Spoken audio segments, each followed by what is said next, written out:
All right. Well, first off, you're what, maybe 12 or so races into the regular season. Where do you feel like Joe Gibbs Racing is and your team specifically?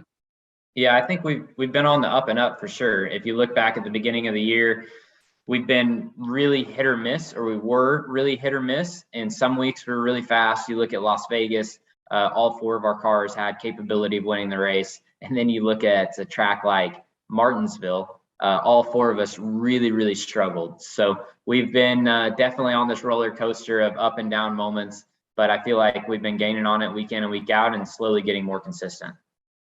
And then obviously look ahead to this weekend. You're headed to Kansas. How do you feel about that track and your odds there? Yeah, so Kansas is one of my favorite tracks that we go to.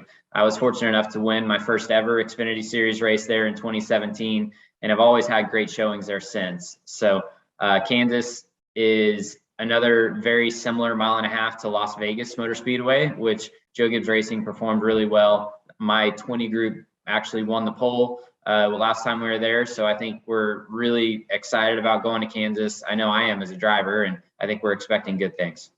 And then looking ahead to the end of May, NASCAR gets to be home. They get to be at Charlotte Motor Speedway for one of the crown jewel races. Just looking ahead to the Coke 600, take me through that week and just the process of competing in that race. Yeah, the Coca-Cola 600 is such a long race. So it's one of those days that can be a ton of fun if your car's fast and you're having a good day. But let me tell you, last year I had an issue in the beginning of the race and got into the wall and had a flat tire and was multiple laps down.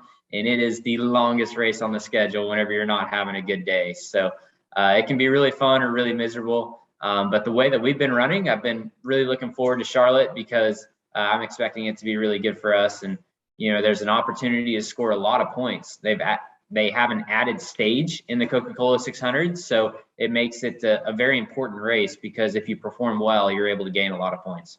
And you've had multiple polls, multiple top five finishes. How close do you feel like the 20 team is to that first victory of the 2022 season? Yeah, I mean, I really think that we're just knocking on the door and it could happen at any time. So, I think there's just been a couple small details that have been keeping us out of victory lane over the last several weeks. So hopefully we can iron out those details and knock on the door soon.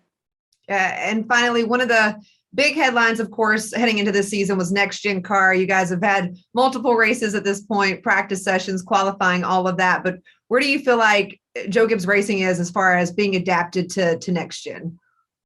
Yeah, I think it's, like I said, it's been a work in progress. We've been up and down. Some weeks are really good. Some weeks are not as good. But we've definitely been getting more consistent over the last month or so. And, this summer stretch here is going to be really telling on as far as who's going to be the favorites going into the playoffs. So we've got really good racetracks coming up for Joe Gibbs Racing. A couple of them I'm super excited about. So, yeah, we'll know a lot more here in the coming weeks.